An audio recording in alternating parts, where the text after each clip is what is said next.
नमस्कार मेरे स्वास्थ्य के सहयात्रियों। पैरों में होने वाली वैस्कुलर डिजीज़ की चर्चा को आगे बढ़ाते हुए आज हम बात करेंगे डायबिटिक फुट के बारे में। आइए जानते हैं।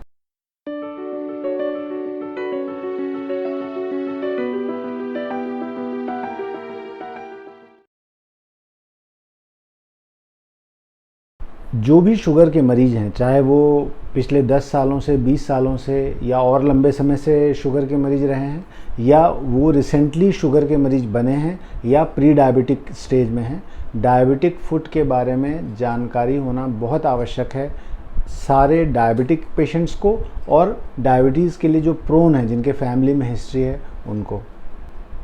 डायबिटिक फुट हम ऐसी स्थिति को, ऐसी बीमारी को कहते हैं जहाँ पर कि शुगर के नकारात्मक निगेटिव इफ़ेक्ट की वजह से पैरों में धीमे धीमे कुछ ऐसे चेंजेस आते हैं, जैसे घाव का होना, पैरों का टेढ़ा हो जाना, पैरों में चमड़ी मोटी हो जाना, पैरों में बहुत तेज़ दर्द होना, इन्फेक्शन हो जाना। ये सारी चीज़ें मिलाकर जो कॉम्प्लिकेशंस हैं डायबिटीज़ के पैरों में, उसे हम डायबिटिक फुट कहते हैं। डायबिटिक फुट की चर्चा करने में हमें जो सबसे इम्पॉर्टेंट बात है, जिस पर मैं बार बार एम्फेसाइज़ करता रहूँगा, कि प्रिवेंशन या रोकथाम ही डायबिटिक फुट का सबसे अच्छा उपाय है। जितना हो सके हम शुगर को कंट्रोल रखें, अपना पैरों का ध्यान रखें, अपनी इम्यूनिटी को अच्छा बनाए रखें, अच्छा खाकर और रेगुलर फिज़िकल एक्टिविटी करके, और नियमित डॉक्टर से चेकअप करवाते रहें। अगर इन चीज़ों का हम ध्यान रखेंगे तो हम डायबिटिक फुट को होने से रोक सकते हैं, और उसके वजह से कितने सारे जो कॉम्प्लिकेशंस हैं उसको रोक सकते हैं। क्या कारण होता है डायबिटिक फुट का?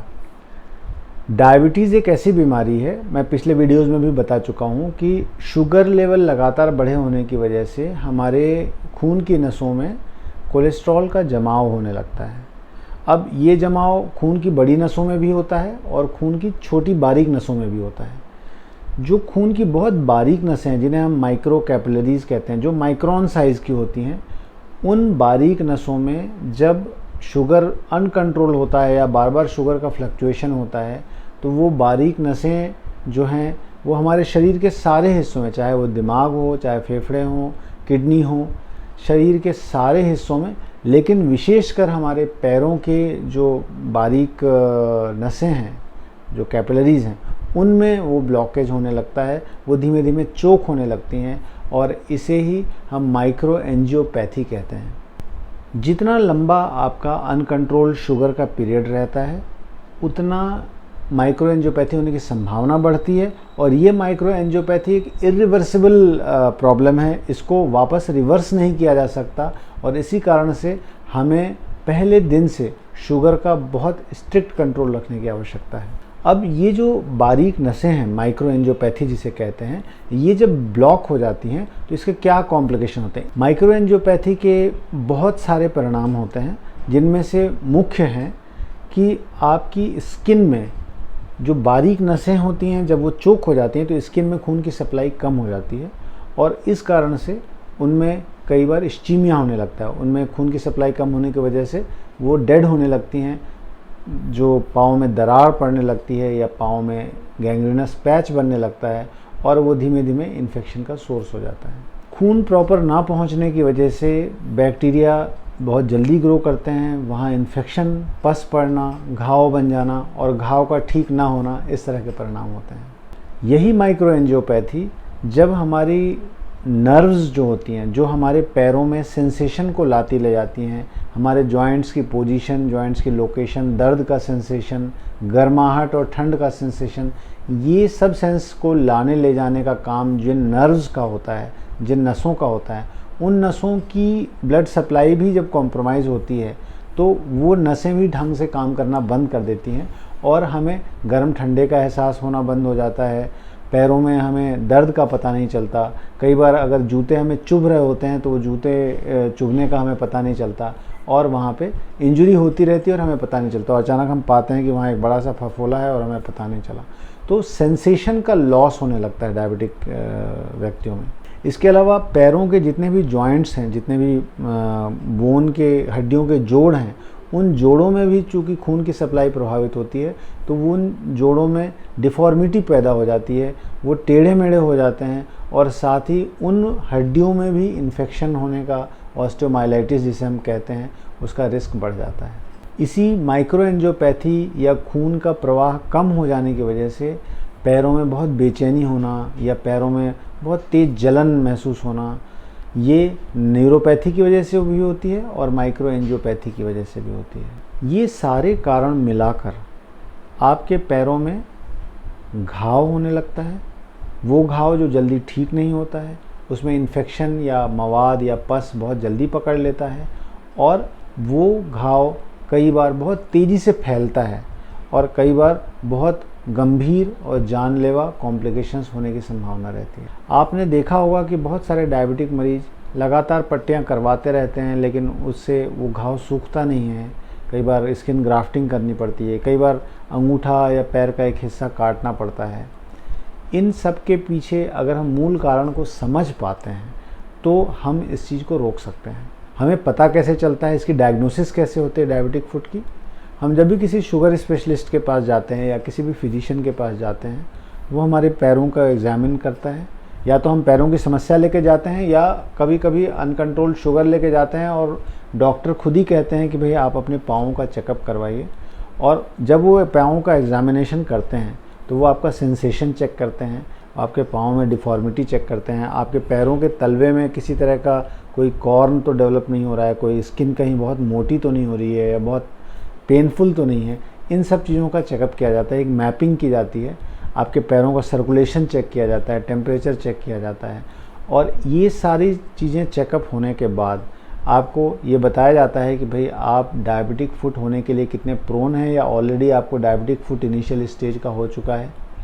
और अगर आपको डायबिटिक फुट ऑलरेडी है, पाँव में कोई घाव है या कोई डिफॉर्मिटी बन चुकी है, तो उसके लिए फिर आपको किसी स्पेशलिस्ट से, जिस संबंधित आपको प्रॉब्लम है, अगर वैस्कुलर प्रॉब्लम है तो वैस्कुलर स्पेशलिस्ट से, अगर स्किन की प्रॉब्लम है तो प्लास्टिक सर्जन से, या आपको डिफॉर्मिटी है हड्डियों की तो किसी ऑर्थोपेडिशियन से मिलकर उसका समाधान करना होता है।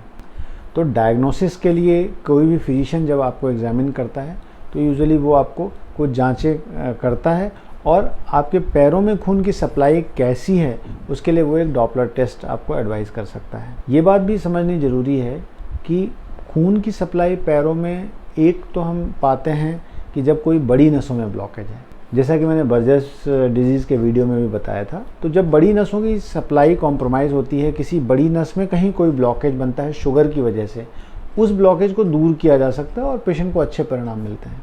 लेकिन जो बारीक नसों की प्रॉब्लम है, जो मैंने बताया कि डायबिटिक में सबसे कॉमनली वो पाया जाता है, इसका कोई समाधान नहीं है, कोई ट्रीटमेंट नहीं है और केवल रोकथाम किया जा सकता है।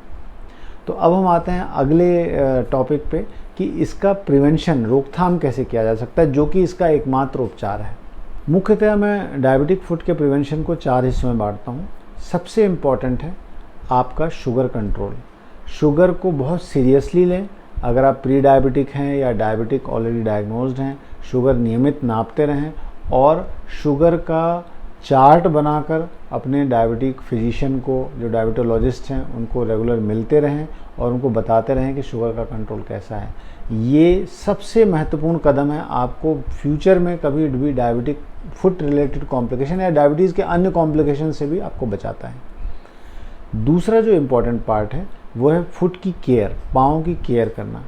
अगर आप ऑलरेडी डायबिटिक फुट के पेशेंट हैं और डॉक्टर को आपने दिखाया है तो वो यूजुअली आपको पैडेड शूज़ प्रोवाइड करवाते हैं या आपको रिकमेंड करते हैं, और वो जो अच्छे गद्देदार जूते होते हैं जो आपके पाँव को काटे नहीं, बहुत कसे हुए ना हो और पाँव को सुरक्षित रखें, वो रिकमेंड किए जाते हैं।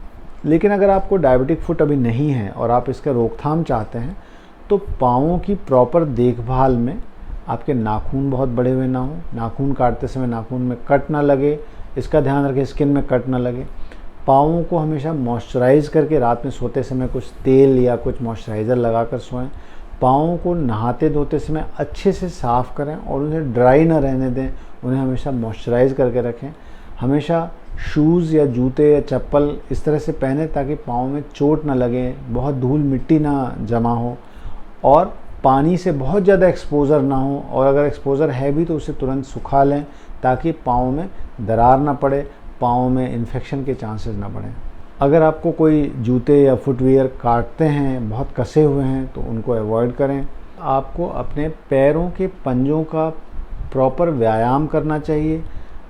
जो एड़ी की, आपके पैरों के पंजों की स्ट्रेचिंग, आपके घुटने की स्ट्रेचिंग, इसे नियमित तौर पे आप करते रहें, और ये स्ट्रेचिंग आपके जॉइंट्स को लचीला बना कर रखेगी, पाँव में सर्कुलेशन को बढ़ाती है, और वो आपको डायबिटिक फुट के कॉम्प्लिकेशन होने से रोकती है।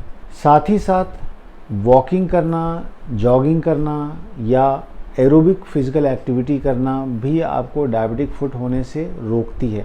आपके पाँव में सर्कुलेशन बढ़ता है, ये शुगर को भी कंट्रोल करता है। आपकी जो माइक्रो एंजियोपैथी है, जो बारीक नसों में जो ब्लॉकेज बनने की टेंडेंसी है, उसको भी कम करता है, और कुछ हद तक ये इस माइक्रो एंजियोपैथी को रिवर्स भी करता है। और जहाँ ब्लॉकेज बहुत ज़्यादा हो चुके हैं, वहाँ न्यू वैस्कुलराइजेशन, जो नई खून की नसें हैं, उनको डेवलपमेंट में भी हेल्प करता है। तो कहने का मतलब ये है कि एक्सरसाइज, चाहे वो एरोबिक्स के फॉर्म में हो, चाहे वो पाँव की स्ट्रेचिंग के फॉर्म में हो, बहुत ही नियमित तौर पे शुरुआत कर देनी चाहिए ताकि आप कभी भी डायबिटिक फुट से ग्रस्त ना हो। तीसरा हिस्सा जो है वो है आपके खान पान का। खान पान में, जैसा कि पहले भी मैं बता चुका हूँ, डायबिटिक डाइट जो है आपको मीठे का अवॉइड करें, और डाइट में फाइबर की मात्रा बहुत हो, ताज़े फल फ्रूट हों, सब्जियां हों और सलाद हो। और इन सब ताज़े सब्जियों और सलाद और फल फूल का जो मेन मकसद है कि आपके अंदर एंटीऑक्सीडेंट का इंटेक हो, आपके अंदर विटामिन्स का इंटेक हो, जो कि आपके उन बारीक नसों को स्वस्थ रखते हैं और उनको पेटेंट रखते हैं, उनमें ब्लड फ्लो को बनाए रखते हैं। और चौथा हिस्सा जो बहुत ज़रूरी है वो है आपका स्ट्रेस लेवल, आपका नींद, आपका तनाव। ये आपको ध्यान रखना होगा कि इसका भी बहुत महत्वपूर्ण रोल होता है आपके शुगर लेवल पे भी, आपके ब्लड प्रेशर पे भी, और ये जो बारीक नसों में प्रॉब्लम है पाँव में, ये माइक्रो एंजियोपैथी में भी आपके स्ट्रेस लेवल का एक बहुत बड़ा रोल होता है। तो कहने का मतलब कि ये, चूँकि डायबिटीज़ अपने आप में एक लाइफस्टाइल डिजीज़ मानी जाती है, तो डायबिटिक से रिलेटेड कॉम्प्लिकेशन जो हैं, जो डायबिटिक फुट है, वो भी आपके लाइफस्टाइल को चेंज करने से रोकी जा सकती है और कुछ हद तक रिवर्स भी की जा सकती है। एक बार अगर आपको डायबिटिक फुट हो गया है, या पाँव में किसी तरह का घाव हो चुका है, या किसी तरह के डिफॉर्मिटी हो चुकी है, कॉम्प्लिकेशंस हो चुके हैं, तो आप अच्छी तरह से जानते हैं कि ये कितना परेशानी पैदा करता है। और न केवल आपको भविष्य में इसके प्रति सावधान रहने की ज़रूरत है, आप अपने पाँव को रेगुलर साफ़ सफाई का ध्यान रखें। अगर कोई छोटा मोटा अल्सर है तो उसकी रेगुलर पट्टी करें। इस चीज़ को ध्यान दें कि वो घाव बहुत तेज़ी से बढ़ तो नहीं रहा है, उसमें पस का डिस्चार्ज तो नहीं हो रहा है, उसमें कोई स्मेल तो नहीं आ रही है, और आपका दर्द, आपका फीवर, आपको इन्फेक्शन ऐसा तो नहीं लग रहा है कि आपका इन्फेक्शन धीमे धीमे ऊपर की तरफ बढ़ रहा है। जैसा कि मैंने बताया कि कई बार डायबिटीज़ के इन्फेक्शन बहुत तेज़ी से ऊपर की तरफ बढ़ते हैं। आप आज के दिन में देखते हो कि पाँव के तलवे में छोटा सा इन्फेक्शन है, कल सुबह उठते हो तो वो आपके पूरे पंजों में होता है, और अगली सुबह आप देखते हो कि वो घुटनों तक पहुंच चुका है। इतनी तेज़ी से अगर वो इन्फेक्शन बढ़ता है तो कई बार आपको ऐसी नौबत आ जाती है कि आपके पाँव काटने की भी ज़रूरत पड़ सकती है। तो इस कारण से आपको बहुत केयरफुल रहना है। छोटा सा इन्फेक्शन हो तुरंत डॉक्टर को दिखाएं, और नहीं तो आप लोकल फिजिशियन की सलाह से कुछ एंटीबायोटिक ले लें, उसका ट्रीटमेंट करें, उसकी ड्रेसिंग करें, और उसे शुरुआत में ही उस इन्फेक्शन को ख़त्म कर दें। एक बार डायबिटिक फुट की कॉम्प्लिकेशंस आपके अंदर शुरू हो जाती हैं तो आप यकीन मानिए, पेशेंट डायबिटीज़ से, शुगर के बढ़ने घटने से उतना परेशान नहीं होता जितने उसके चक्कर अस्पताल के कटते हैं इस डायबिटिक फुट की वजह से। और वो दिन रात उसके परिवार वाले उस डायबिटिक फुट की वजह से परेशान रहते हैं। इसी कारण से ये वीडियो मैंने बनाया कि डायबिटिक फुट को आप जितना हो सके रोकने की कोशिश करें, और अपने पाँव का ध्यान रखें ताकि आपको डायबिटिक फुट से रिलेटेड कॉम्प्लिकेशंस ना हो। आज की वीडियो में हमने जाना कि डायबिटिक फुट क्यों हो जाता है और कैसे उसको रोका जा सकता है, और अगर डायबिटिक फुट हो गया है आपको तो अपने को क्या क्या सावधानियां रखनी चाहिए। फिर मिलेंगे नई स्वास्थ्य यात्रा पर, तब तक के लिए नमस्कार।